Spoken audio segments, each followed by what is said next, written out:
స్వామి శ్రీ స్వామి స్వామి శరణం స్వామి. అక్టోబర్ 19వ తేదీన కనకమామిడి శంషాబాద్ నుంచి శ్రీ పరశురామ క్షేత్ర శబరిమల మహాపాదయాత్ర పేరుతో ఈ సంవత్సరం నూతనంగా మహాపాదయాత్ర ప్రారంభించడం జరిగింది స్వామి.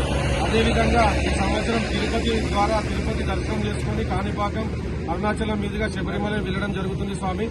నేటితో 23వ రోజు ముగించుకొని మా పాదయాత్ర విజయవంతంగా సాగుతుంది స్వామి. ఈ రోజు తమిళనాడు బార్డర్ కు మేము ముందుకు వెళ్లడం జరుగుతుంది స్వామి. ఈరోజు తమిళనాడు బార్డర్ పూజ కూడా చేయడం జరిగింది. అదేవిధంగా 103 మంది అయ్యప్ప స్వాములతో మా శబరిమల మహాపాదయాత్ర కొనసాగుతుంది స్వామి. ఈ రోజుకి ఒక 600 కిలోమీటర్ల పాదయాత్ర ముగిసింది స్వామి. ఇంకొక 600 కిలోమీటర్ల పాదయాత్ర ఈ నవంబర్ 27వ తేదీన శ్రీ హరిహరపుత్ర అయ్యప్ప స్వామి శబరిమల క్షేత్రానికి చేరుకొని ముగించడం జరుగుతుంది స్వామి. ఆ అయ్యప్ప స్వామి దర్శనం నవంబర్ 27వ తేదీన చేసుకోవడం జరుగుతుంది.